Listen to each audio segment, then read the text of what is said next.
Hi, I'm Benjamin Payne.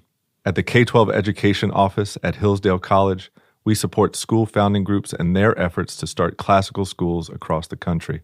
Finding the right leader is one of the first and most important steps to building a successful school. While we do consider experience in education, we seek candidates who exhibit unwavering personal integrity, honesty, courage, and servant-hearted leadership. Perhaps that's you. If you're looking to engage in fulfilling, impactful, and challenging work protecting our nation's future and building up the next generation of virtuous citizens, we'd love to hear from you. I'm looking for strong school leaders right now. Learn more about how you can make a difference at hillsdale.edu/leader. hillsdale.edu/LEADER. That's hillsdale.edu/leader.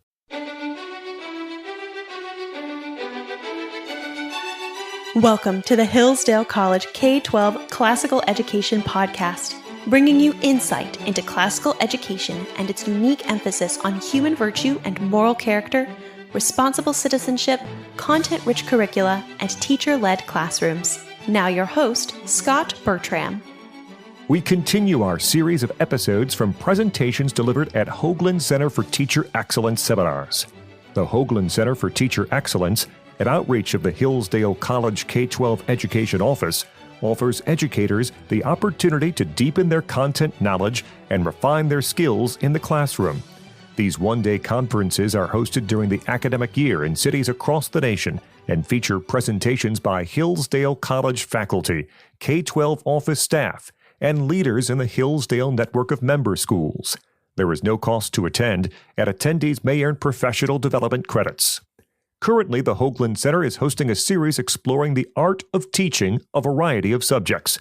To learn more about upcoming events, please visit our website, k12.hillsdale.edu. All right, good morning, everyone. Welcome. So glad to have you here. I'm David Diener, and we're going to be talking about the philosophical and humane nature of science this morning. How many of you here are elementary science teachers? Elementary, okay, upper school science teachers, and then none of the above. None of the above. Okay, so we've got a mixture. So hopefully the ideas I have to share, the thoughts I have to share today will be helpful, whether you fall into either or any of those categories, okay, whether you're teaching science at the elementary, middle school, high school level, or something else.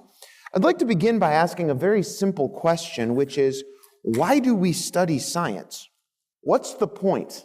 Or if you want to ask it a little bit of a different way, to frame it within the broader educational question, what is the purpose of education, and how does the study of science contribute to that educational goal? Now, there's obviously any number of ways that we could address that issue, these questions. What I'd like to do today is cast a vision for science education based on what science is and why science education is important, that is based on an understanding of what we call science within the long-standing tradition of classical education. So in order to do this, in order to cast this vision, what I'd like to do is begin briefly by thinking about what do we mean by the word science, hence it's in quotes, and think about how what we call science has been historically understood and related to the other disciplines. So here's where we're going. We're going to give a brief terminological history about science and what we call science, and then look briefly at the nature and goals of philosophy, and then we'll kind of camp out for a little while on the humane nature of science education. And what I'm trying to show is the philosophical and humane nature of science, and explain the way in which science is really part of a broader framework and not something separate from other disciplines, like, for example, the humanities. We'll look at a few different aspects of that. And then I want to give a few examples, because some of this is sort of theoretical, and I want us to just say, what does this actually look like in a classroom, in a school? What might this look like? So I have a few examples, and maybe you have some others as well, and then we'll conclude. So that's a little bit of a roadmap for where I'm going this morning. So let's start with the term science. What is science? And I want to offer a few thoughts here, just in terms of a terminological history. We might say, today in the 21st century, what distinguishes science from other disciplines? What do we mean by the word science? Is it a subject matter that's being studied? Is it a method of inquiry? And I think it's important to note that throughout most of history, what we call science has been understood as a branch of philosophy, hence the philosophical nature of science. So throughout the tradition, the discipline of philosophy as a whole was divided into different types of philosophy, and the numbers and the arrangement differ here and there. But for example, one common kind of separation is into these three kinds, where you have divine philosophy, that is the study of God or the gods, and today we might call this theology or metaphysics. You have moral philosophy, which is the study of right and wrong or how we ought to live, and today we might call this ethics, or politics sometimes is in this group also. And then you have natural philosophy, which is the study of the natural world. And more or less, what they thought of as natural philosophy is what we would call science. Okay, now again, we heard last night, Michael did a great job of talking about sort of what this looked like in terms of pre-mathematical revolution and post-mathematical revolution, okay? So obviously there's development over time. But note that these broad areas of inquiry are looking at the cosmos, the nature of the universe, the nature of the human being, and the nature of God. So that is to say, philosophy in this sense is studying pretty much everything. It's very expansive. And sometimes this was divided into two. So you have divisions into two or sometimes into four, a fourfold distinction. So for example, Boethius, instead of three, divides philosophy into practical philosophy, which includes moral philosophy, ethics, politics, and then theoretical or speculative or contemplative philosophy, which includes metaphysics, theology, and also natural science. Hugh of St. Victor goes the other way in the Middle Ages. He makes a fourfold distinction of philosophy into theoretical, practical, mechanical, and logical. And now I'm not particularly concerned with what taxonomy we use. The point is simply that all of these frameworks throughout the tradition think about science as part of a broader framework of philosophical inquiry. And we can see here in Plato's Timaeus, he actually talks about how what we would call science, or some part of science today, gave rise to philosophy. So he says, our ability to see the periods of day and night, of months and of years, of equinoxes and solstices, has led to the invention of number, and has given us the idea of time and opened the path of inquiry into the nature of the universe. Sounds very scientific. These pursuits have given us philosophy, a gift of the gods to the mortal race. And so this, what we might call scientific inquiry into the nature of the world, opened up all these paths of inquiry and gave us philosophy. Okay, and again, Michael talked about this last night where we saw the sequence of the liberal arts going up to natural philosophy, that ascent that he talked about. Now, I want to just talk this terminological history a bit more about the Latin word scientia and then the English word science, and then we'll move on to the next topic here. So in terms of terminology, it's always good to keep in mind that the word science that we use in English comes from the Latin scientia, which simply means knowledge. So scientia is the Latin translation of the Greek episteme, which also means knowledge or demonstrable knowledge. So in this sense, there are many sciences, many branches of knowledge. Let me give you a few examples. Robert Kilwardby, in the 13th century, he was a regent at the University of Oxford and then the Archbishop of Canterbury. He identified 40 scientiae, 40 different sciences or branches of knowledge in his work on the origin of the sciences. Aristotle refers in the Metaphysics to theology as one of the most elevated of the speculative sciences and concludes that natural science, like mathematics and theology, belongs in that category of theoretical science, not practical and productive science. Hey, think about that for a second. Aristotle is saying natural philosophy, like mathematics and theology, these are theoretical, not practical sciences. And he says these are superior to the other sciences. And he says among these, by the way, theology is the highest because it deals with the highest genus of being. So if I were to say, if we were out in the lobby introducing ourselves, and I were to say to you today, you say, what do you do? And I say, oh, I'm a scientist. And you say, oh, what kind of scientist? What do you study? And I say, well, I study God, right? I study the nature of the divine.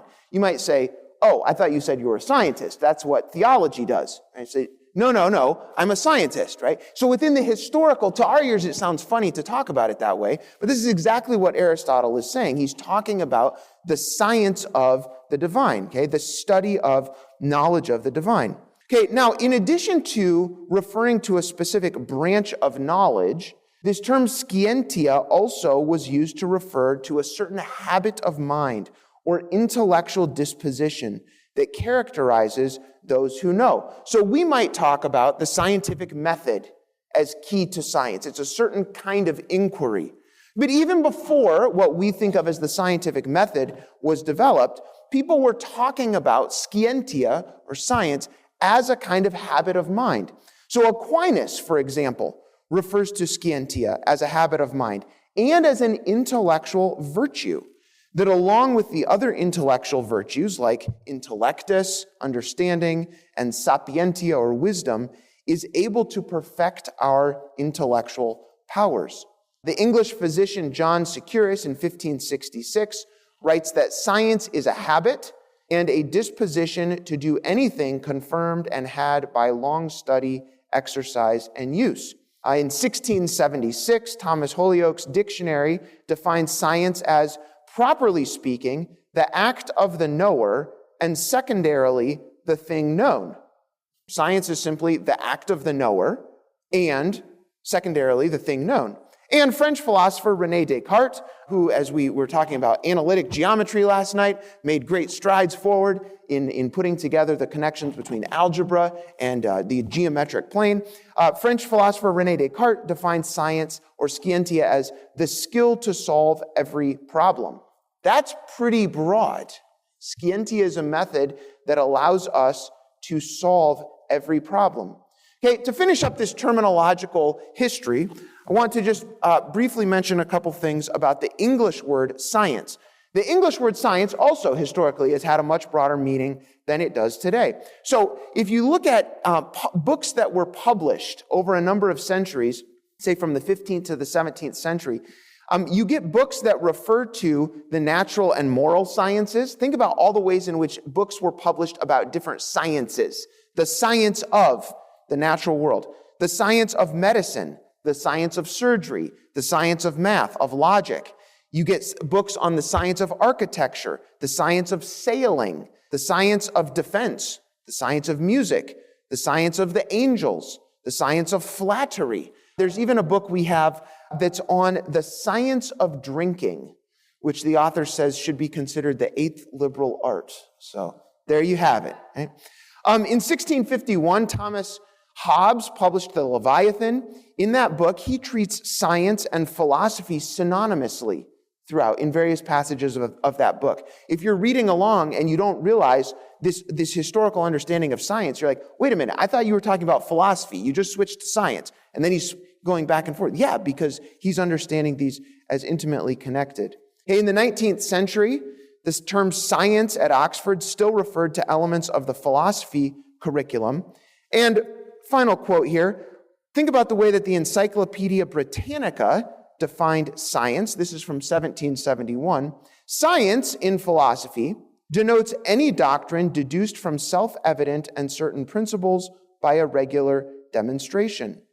Thus, as Clark and Jane correctly explain in their book, The Liberal Arts Tradition, throughout the ancient and medieval periods, and even beyond, a science was simply, quote, a body of knowledge organized by the principles of demonstrative reasoning, end quote.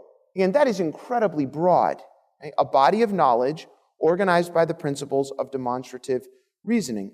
Okay, it wasn't until the 19th century that the term science shifted to refer more exclusively to the natural or physical sciences. And, by the way, as a final point, that is also about when the term scientist came into vogue, okay, or came into appearance, really. The term scientist was not coined until 1833. It first appeared in print in an article in 1834 in the Quarterly Review. And you might say, well, up until 1834, what did people who did science call themselves? Easy, natural philosophers. That's what they called themselves. So if you look at works all prior, for example, Copernicus, Galileo, referred to themselves and fellow astronomers as philosophers. Newton's most famous work, the Principia, is largely about astronomy and builds on the work of Copernicus and Kepler and Galileo. What's the title of that book? The Mathematical Principles of Natural Philosophy. It's in Latin, but in English, that's what it's titled, right? The Mathematical Principles of Natural Philosophy. So Newton is thinking of this book in which he's developing calculus, 3 laws of motion, demonstrating universal gravitation. This is part of what he's doing as a natural philosopher. Okay, again, it wasn't until really the 19th and into the 20th century that the term scientist came into widespread use. Okay, so what's the point of all this? What's the point? The point of this little terminological history is that I wanted to frame what we're talking about when we're talking about science as something that is not wholly distinct from other disciplines. Okay? This is not something totally separate. This is part of a larger framework as part of natural philosophy. It's a particular type of philosophy that functions as one part of a broader integrated whole. So what are the implications of that? Well, I'd like to partially answer that question by first briefly explaining the nature and purpose of philosophy, and then based on that framework, we'll turn to the humane nature of science education. And what I'd like to show is that if we think about science and science education in the context of this broader framework, what we see is that we get a very different understanding of the nature and purpose of science education than that which is held by many people today. The purpose of science education, like the purpose of all education, is to cultivate a certain kind of human being, namely one characterized by wisdom and virtue, human excellence, who is equipped to live well. That is to say, science is deeply humane. So briefly, let's talk about the nature and goals of philosophy. I've said science is a branch of philosophy, namely natural philosophy. What is philosophy? Well, philosophy etymologically just means the love of wisdom. Okay? Philia and Sophia. So philosophers are lovers of wisdom.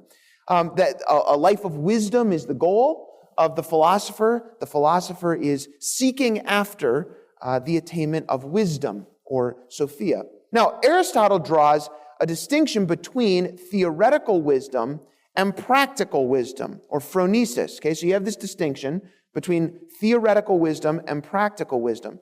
Theoretical wisdom is a combination of knowledge and intuitive reason of the things that are highest by nature, whereas practical wisdom, which you have to learn by practice and the formation of habits, is the ability to apply general principles to specific cases. Okay, so you might have knowledge of the world, okay? But how do you apply that as you live life? That's the question of practical wisdom. Or you may know a kind of universal moral principle, right? But how do you enact that or instantiate it as you're actually living? You might know, for example, that you should love other people. I should love other people. What does that look like when a colleague mistreats you in the break room? Or when somebody pushes you on the playground? Or when you hear about a group of people on the other side of the world or close to home who are suffering? Like, what does it mean to love other people? Hey, those are the questions of practical wisdom. Taking what you know, these universal concepts, and then implementing them in your life. So Aristotle says in the Ethics that practical wisdom helps theoretical wisdom come into being by issuing orders for its sake.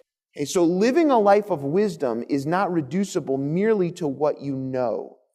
What we see throughout the tradition, and this is really important, is that the goal of philosophy is not merely acquiring knowledge.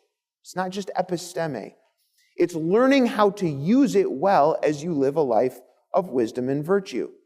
So if you put science, again, within that framework, then the goal of studying science is to help students learn how to live well. Now, I'll just throw out there as an aside, if that's the goal of science education, how might we test whether or not we've been successful? It's an interesting thing to think about. We'll come back to evaluation just a bit at the end. Okay, so how does philosophy go about this pursuit of wisdom, this love of wisdom, attaining wisdom? Well, it does so by studying the nature of the cosmos, the human beings, and God. In other words, studying basically everything, as we've seen from those divisions that we looked at earlier. So let me just give you a couple of quotes here from throughout the tradition where people define philosophy, and then we'll turn to the humane nature of science education. First of all, Quintilian writes this. He says, philosophy is the demonstrable, insofar as it is humanly possible, knowledge of divine and human matters. Alternatively, philosophy is the art of arts, and the discipline of disciplines. Hugh of St. Victor similarly defines philosophy as the discipline which investigates comprehensively the ideas of all things human and divine. Incredibly broad. John Henry Newman, in The Idea of a University, similarly defines philosophy as a comprehensive view of truth in all its branches, of the relation of science to science, right? The relation of different branches of knowledge with each other, of their mutual bearings and their respective values. Okay, so given this view of philosophy, we can say that the pursuit of wisdom, that is philosophy, guides us toward an understanding of what kind of things we are as human beings and what kind of a place the world that we live in is, and then given those realities, how we ought to live as part of the world. And when we think of what we call science today as part of natural philosophy, as part of this pursuit, we see that science education is directed towards something incredibly noble and incredibly humane. This is an incredibly humane pursuit. Okay, so how should we think about the purpose of science education? Like I said, the purpose of science education, like the purpose of all education within the classical tradition, is to cultivate people of wisdom and virtue who are equipped to live well. That is a deeply humane endeavor. So I want to draw out three aspects of this classical view of science education, and then, like I said, offer a few examples just to kind of put this into practice, what this might actually look like before we have some discussion. Number one, science is a part of an integrated whole that includes all the disciplines. Okay? And note that all the disciplines includes not only the scientific disciplines, as we would call them, but the humanities as well. Science is a part of an integrated whole that includes all the disciplines.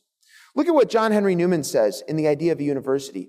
In order to have possession of truth at all, we must have the whole truth. And no one science, no two sciences, no one family of sciences, nay, not even all secular science, is the whole truth. The various branches of science are intimately connected with each other and form one whole, which whole is impaired, and to an extent which it is difficult to limit, by any considerable omission of knowledge of whatever kind. If you think that's a little bit wordy, Newman later says it this way, which is much more succinct. He says, all knowledge is a whole, and the separate sciences parts of one. There you have it. That's what he's saying. All knowledge is a whole, and the separate sciences are parts of one. And so what we call science, or what has traditionally been called natural philosophy, is part of an interconnected whole of knowledge. Each part tells a different story, but they're working together to tell the same story. They're interconnected in their pursuit of truth. So math and science should not be viewed, for example, as wholly distinct from the humanities, literature, history, etc. These are not disjointed enterprises working toward different goals. Rather, all of the disciplines, history, literature, math, science, art, music, languages, etc., they are interdependent on each other, and they function as a unified whole in their common pursuit of truth. And that means that science education, just like education in those other disciplines, is part of the humane pursuit of cultivating human beings who understand themselves and the world around them.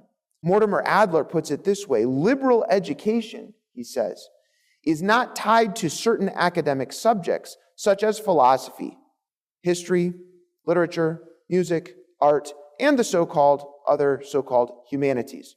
In the liberal arts tradition, scientific disciplines, such as mathematics and physics, are considered equally liberal, that is, equally able to develop the powers of the mind.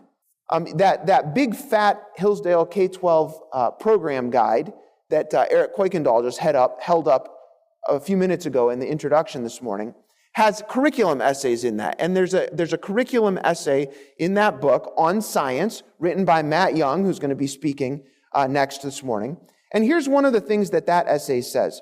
Science is complementary to the humanities in that they study different dimensions of truth and are both necessary to provide a satisfactory account of reality. Let me read that again. Think about what this is saying about the relationship between what we call science and the humanities. Science is complementary to the humanities in that they study different dimensions of truth, and they are both necessary to provide a satisfactory account of reality.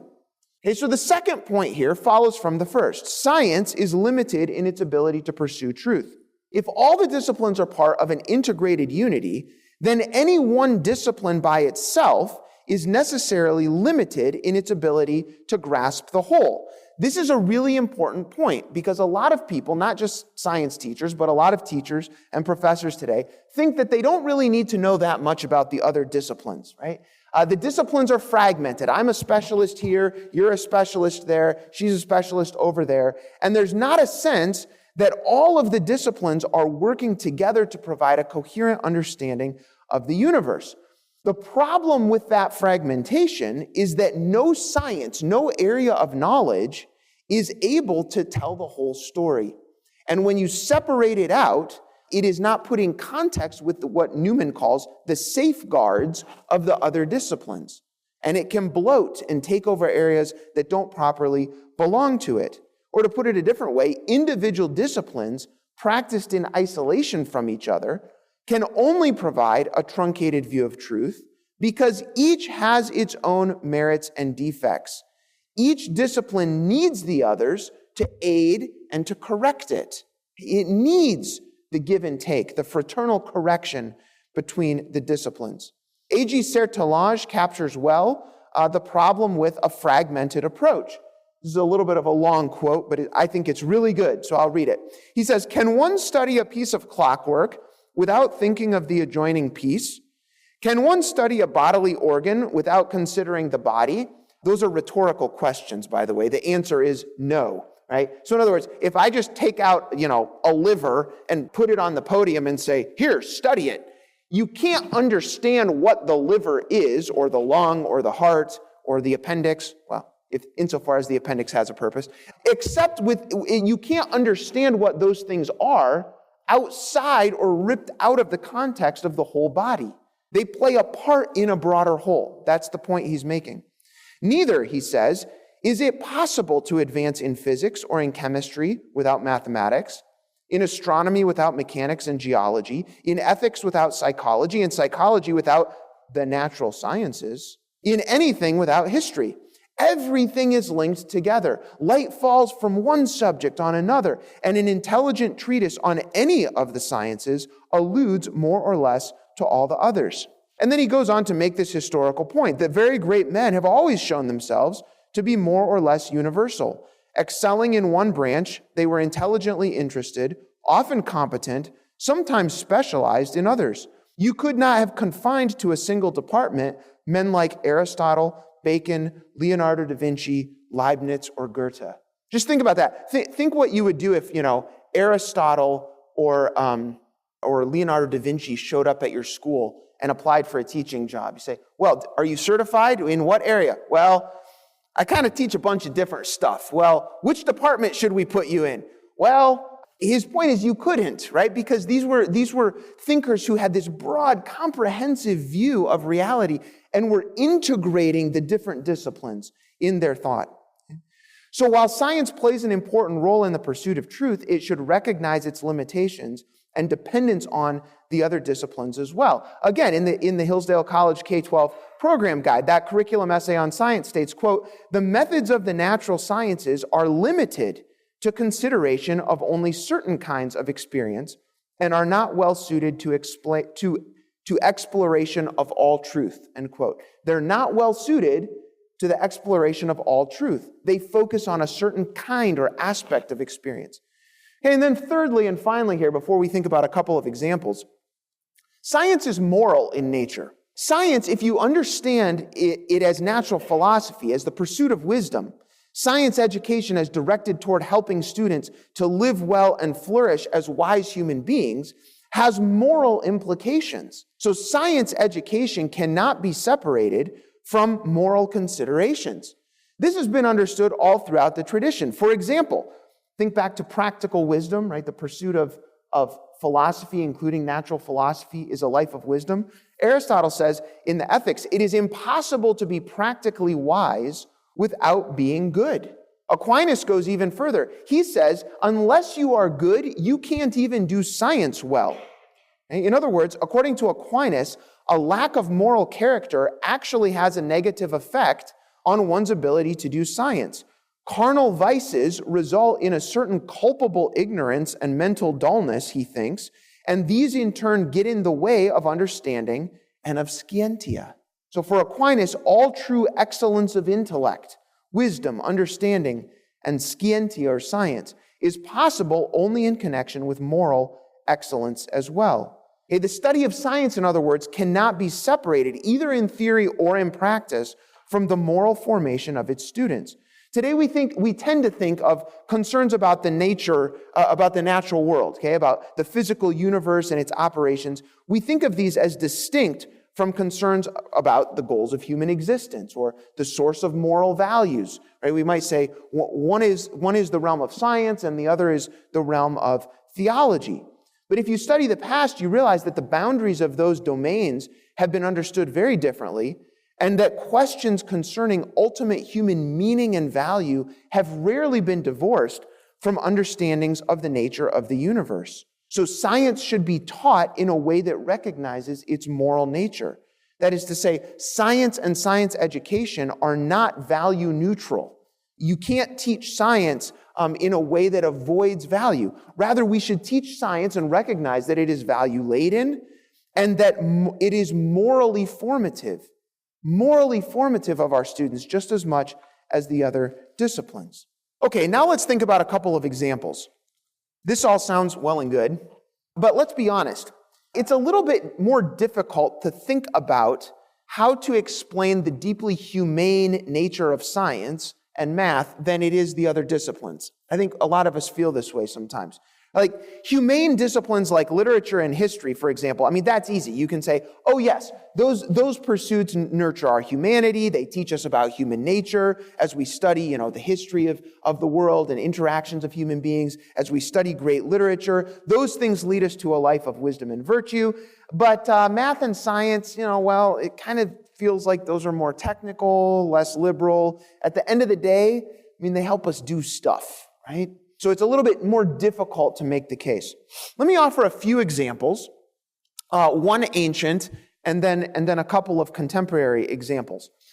Consider first, this is the ancient one, Plato's justification in Book 7 of the Republic for why students should study astronomy. He says of astronomy, quote, "In every soul there is an instrument that is purified and rekindled by such subjects," end quote. And he praises astronomy because it, quote, "compels the soul to look upward and leads it from things here to things there," end quote. Ever given that explanation to your students of why they should study science? It leads your soul from things here to things there. Okay? You might compare, say, Psalm 19, 1 and 2, "The heavens declare the glory of God, the skies proclaim the work of his hands. Day after day they pour forth speech, night after night they display knowledge." In other words, when we look up, when we study astronomy, when we look up at the skies, okay, we come to understand the nature of the universe and our place in it in a different way than if we're only looking down. Okay?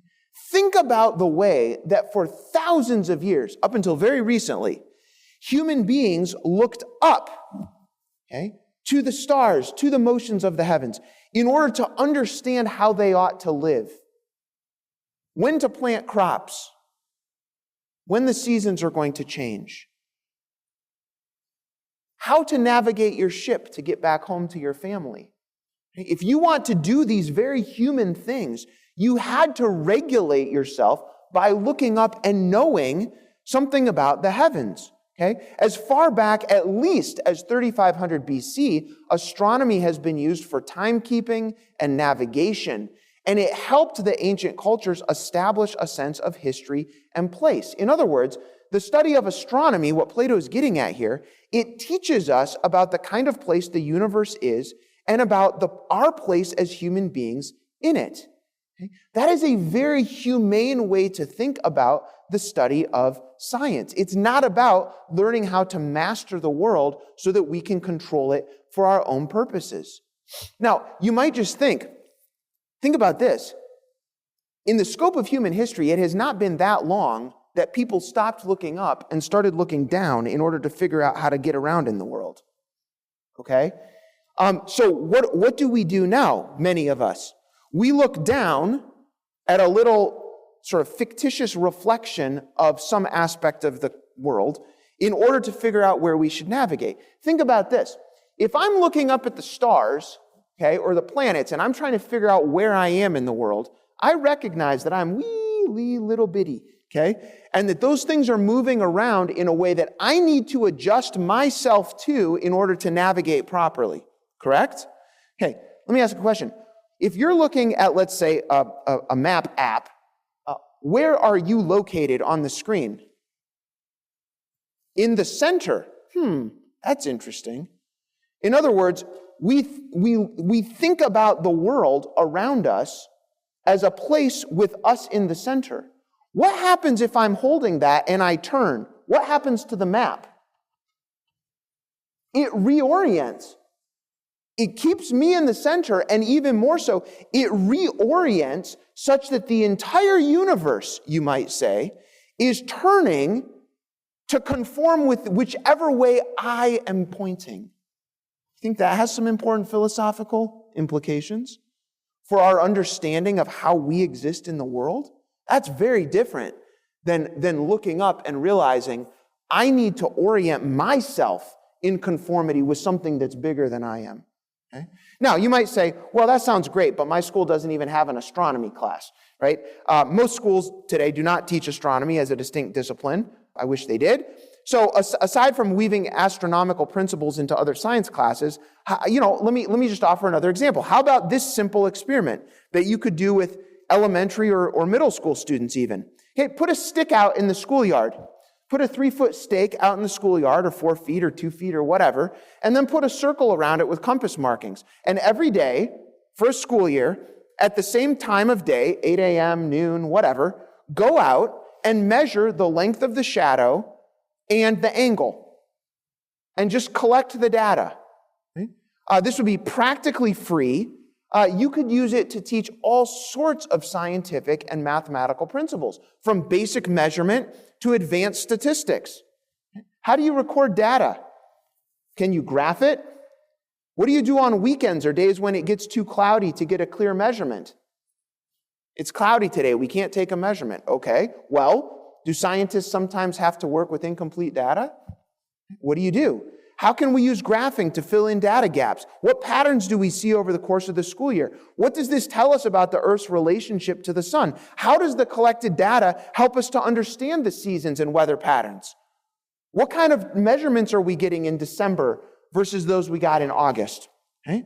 What are the implications of this for how we exist in the world? What does it teach us about our place in the world? The list could go on and on and on. And this would be a very simple thing to do, and you could, over the course of a whole school year, greatly help students to understand aspects of the universe and aspects of our place as human beings in it. All right, let me give you another example. I'll give you 2 more examples, and then we'll close. Yesterday evening, Eric Kuykendall mentioned Hillsdale Academy. It's a school in Hillsdale. If you're ever in Hillsdale, I would greatly encourage you to come visit it. It's a wonderful classical Christian school. Mike Roberts, the headmaster, is here. I had the privilege of serving as the headmaster for a number of years before I moved over into a full-time professor role. And at Hillsdale Academy, we're blessed to have a woods behind the school where the students go around, they run, they play, they climb trees. They do not hit each other with sticks. They build forts. If you go back and look right now, because there's not many leaves, you can see all their forts. It's very cool. Now, they love these trees, and they named the trees. Kindergarten students through high schoolers name the trees. I was just in the parking lot the other day with my 8th grade daughter, by the way, and I said, oh, that tree is looking a little bit unhealthy. Maybe it needs to be cut down. And she said, no, that's, I forget what its name was, right? That's Tom. Don't cut down Tom. He's, we love to play on Tom. Okay, they name these trees. Okay, a few years ago, some of our first grade students, so this is a real life example, they found a fungus on one of the elm trees, a tree that's name was Steve. And so these students were very concerned that this fungus was doing harm to Steve. So they come from recess, and the teacher had a choice. And she could have said, yes, that's all well and good. I'm sure Steve will be fine. Now let's get back to our science lesson. But instead, she saw this as an opportunity to connect science with something that the students were deeply concerned about. Okay? So studying this tree's fungus wasn't meant to be a part of the science curriculum for that year. But the students' interest in their friend Steve and this fungus opened up this window for scientific learning. So the students looked up the tree in a field guide for Michigan trees. They would bring their field guides to school and go out into the woods and look. The teacher went to the high school biology teacher to ask about the fungus. And she had some of the students collect some of the fungus and then go up to the upper school science lab to study the fungus under microscopes. That's pretty cool, right? And then they used all this scientific knowledge that they had gained to have a conversation about how the fungus may or may not be doing harm to their special tree. Now, what's the point that's relevant to what we're talking about here? Students were using the tools of science, in other words, to learn about how to respond to their deep love and concern for Steve and for how to care for creation. Now think about that. I just use words like love and care for and concern. These are usually words that sound pretty humane and not very science-y.